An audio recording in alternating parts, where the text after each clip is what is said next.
Yes. Yes. Good afternoon, everyone. Welcome to the September 18th meeting of the Buena Vista Lagoon Joint Powers Committee. I'd like to start with a roll call and then a pledge of allegiance. Okay, thank you, Mayor Sanchez. Mayor Sanchez, Present. Councilmember Joyce, Committee Member Devaney, Mayor Blackburn, Present. Councilmember Luna, Present. Committee Member Steimel. Thank you. We have a quorum. Thank you very much. Let's stand for the pledge of allegiance, and Mayor Blackburn, if you could lead us, please. Please join me in the pledge to our flag. I Pledge allegiance to the flag of the United States of America and to the republic for which it stands, one nation, under God, indivisible, with liberty and justice for all. All right, we're going to begin with item number 2, which are comments from the audience. Do we have any requests to speak on items not on the agenda? I For the did not public? receive any. All right.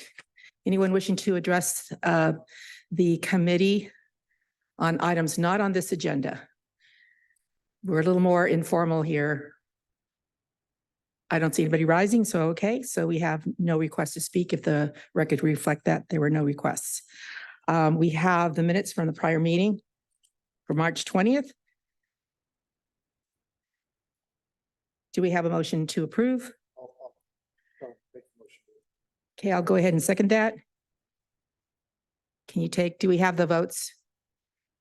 Do we have the votes, please, or can we have? Do we the have votes? enough votes for those who were here from last time? Yes. Okay, then let's go ahead and take a vote. Okay. We're not using the electronic means, just. Okay, all those who in favor, raise their hand. All those opposed, any abstentions? No, so it's unanimous. Thank you very much. Thank you. New business, we have a vote for ad hoc committee members.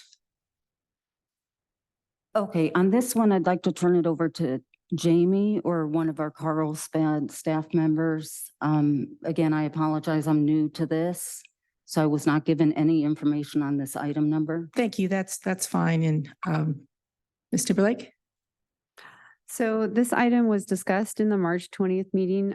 I don't see it reflected in the notes, however, so it's a little bit unclear as to what we're voting on and how we're going to get this done today.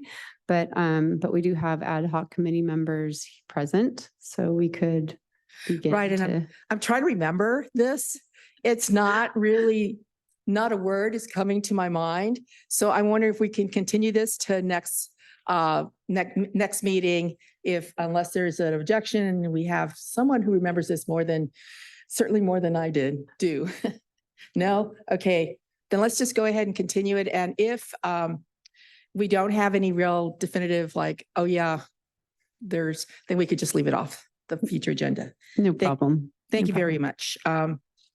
And okay, so we're now on 5 old business, and this is update on Wetlands Reserve Restoration Project and proposed crosswalk at Audubon, at the Audubon Society Nature, right? Center. And we have Natalie Shapiro.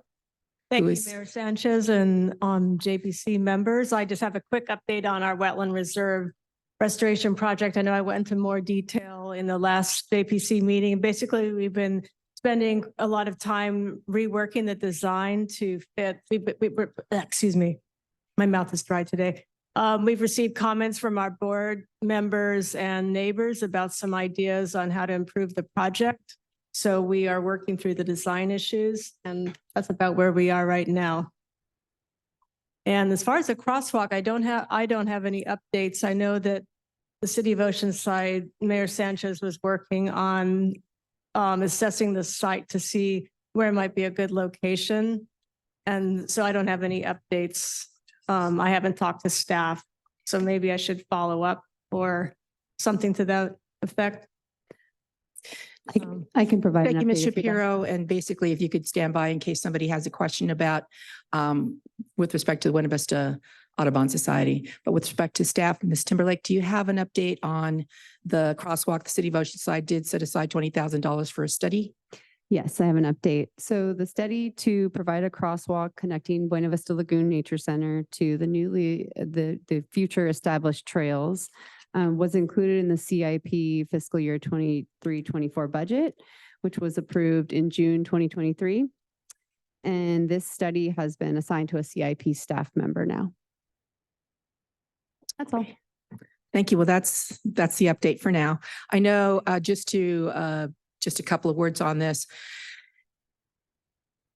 We are assessing it. It seems like on-site would be a difficult situation because we're thinking about doing some electrical work to have some lights to ensure that people would be able to safely cross the street at the Buena Vista Lagoon, Nature Center, and to cross over to the other side, which is where the parcel is for the Audubon Society, right? Mhm. So, so staff is looking at perhaps a little higher up so that the electrical work would be safe from the flooding that tends to happen every year because of the low line road. But that's what is really we're looking at. It's we would really have to have signage back because, as we all know, I don't know if people tend to speed there, right? And so what we're trying to do is lower the speed, which actually would work for public safety in general, but also for people to be able to walk across the street. Coast Highway. I guess I shouldn't call it the street. Coast Highway. All right. Thank you very much. Thank you so much. All right. And I think the reason why we're finally able to meet is because we do have an update on B, which is update on Buena Vista Lagoon Enhancement Ad Hoc Committee. Good afternoon, everyone. My name is Lauren Lee, planner from Sandak, and I work with Kim Smith on the Buena Vista Lagoon Enhancement Project. I'm filling in for Kim today on current updates for planning activities for the project. As mentioned in previous updates, Sandak has acquired essentially approximately $4 million for the Wildlife Conservation Board and the California Department of Fish and Wildlife in grant funding for planning and design for the project. Activity updates for this grant include conceptual design refinement, which is prepared coordination with resource agency staff, landowners, and other relevant stakeholders. Several technical investigations are ongoing or completed. The completed ones are geotechnical engineering, topography, bathymetry, and marine sampling. The ongoing geotechnical engineering analysis and investigations for soil, vegetation, and disposal and reusal. Analysis of all investigations are expected to be at the end of this year, as well as engineering design has initiated support 30% design and engineering. We are currently bringing on legal consultant on board for coordination for the master agreement support, and we hope to have this executed by the end of. Currently, Sandak is continuing to work with ad hoc committee and other partners to identify future funding to get the project shovel-ready status. Sandak has currently submitted a letter of intent to NOAA for their Climate Resilience Regional Challenge, otherwise known as CRRC, as a latest effort to find the remaining funds. In addition to identifying $50 million to implement the project, staff estimates an October and November notification if invited to submit a full application. Lastly, Sandak staff will be submitting a pre-application to CFW for additional Prop 1 funding to complete planning and design, though they're rolling through their rolling application process. If approved by CDF staff, Sandak will submit a full proposal. This update is from the ad hoc committee on funding. Please reach out to Kim Smith or myself if you have any questions. Thank you. Thank you. And Mayor Blackburn and I were at the meeting, the ad hoc committee meeting, and I think we got a little excited about grants under the grant funding series being available. I believe it was two. Was it two places that we were thinking of? There's three. Three. But currently, CDFW is our first step.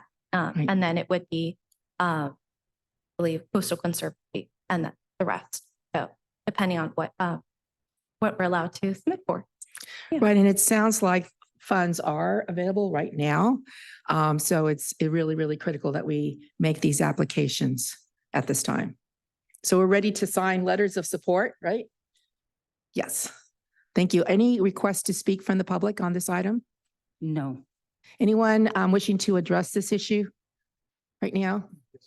Okay, I was first going to ask public. I don't see anybody rising. So yes, back to the committee. And go back to who's in charge of leading the charge to get these grants? Is it Sandag or is it the individual cities? Sandag is taking the lead. Sandag has committed to find funding for the planning process, and that is currently been the ongoing effort. But we have been collaborating through the ad hoc funding committee.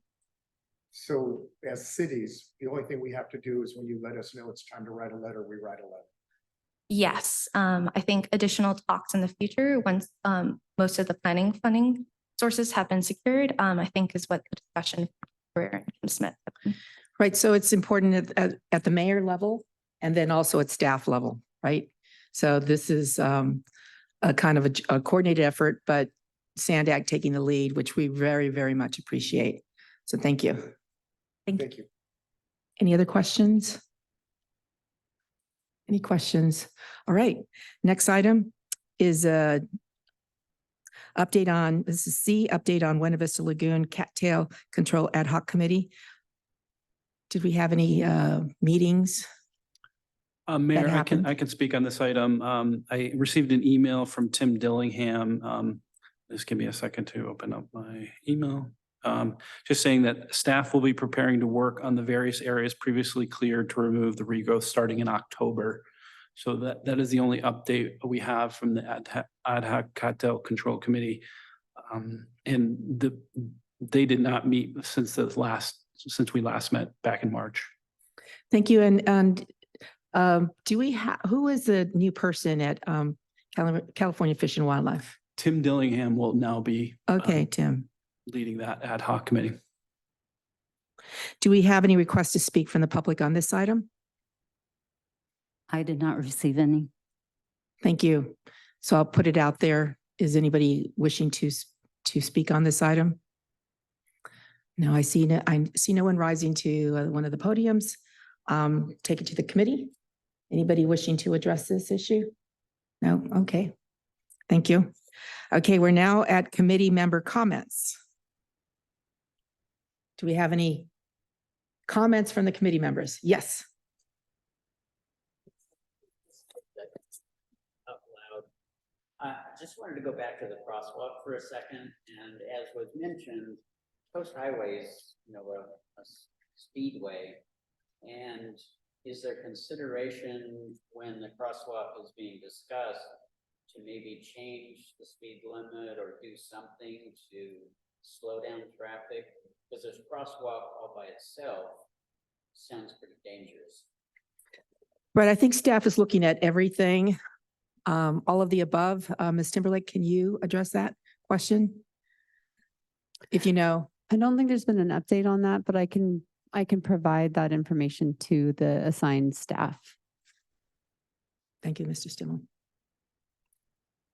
Yeah, we definitely want to be able to make sure people actually cross the street. And because you'd like to speak, why don't you approach the podium and identify yourself for the record and then speak. But we also are very aware of the accidents that have taken place with the e-bikes and the increase in use of e-bikes. So yes, thank you. Scott Sterling, President, Buena Vista Lagoon Founding. The question I have is often the question I have in these situations. Are we getting the cart or the horse? Are we going to elevate Pacific Coast Highway at that point because of the rising tide of the 100-year sea? Do we have plans to elevate the bridge? How does that conjunct with a desire to give safe passage across that for the folks to enter the Audubon property? Right, so it is part of the part of the plan to raise the road Right? to address the flooding. But when we were talking with staff on this issue, we are very cognizant that we're not planning a crosswalk right at that place where the road would be raised. A little higher up, because in fact, where it is now, where if we were to do that, even if we were to say, okay, the investment is a worthy investment, the problem is that it floods. The road floods. So we're actually looking at a little higher up north of the where the road starts, north of where the Buena Vista Lagoon Nature Center is. North of that. Isn't that still a low spot in the PCH? Yeah, they're looking at different places. So that's all I can say is that it could be at Eaton. That's pretty far to walk. So that might not encourage people to actually take that crossing. So we're looking maybe in the middle. But it is the intention to put the crosswalk in play before you Yes. elevate. Yes, to make it safe now, as soon as possible. Yes, because people are actually crossing the street there. Yes, they do. Yeah. Okay, thank you. Thank you very much for the question. All right, any other comments from committee members? I see. Is that a hand raised? No? No. Okay, Is this a good time to talk about the next meeting date? so that's next. All right, so the next meeting date we have for November 20th. That is Thanksgiving week. Yes, If you want a quorum, I think we need to either postpone that or. could staff look at that, revisit that date and then send us, because it's every other month, right? And this would be the natural next day. Do we need to set the date now or can we get that date and publish it? I believe we can set the date at a later time. Okay. And I will email the members and see which date works the best, and we'll go and we'll have to put a special meeting notice though out for that meeting. All right. Well, it seems to be that the committee is giving direction to staff to change the date to a different time when it's not Thanksgiving week. Yes, and I'll send that email out. And You don't see need a vote on this, do you? I don't believe we need a vote on Do we it. need a vote on this? No? Okay. All right. But what won't change is the next meeting will be in the city of Carlsbad. All right. And no other business. Meeting is adjourned. Thank you very much. Meetings to be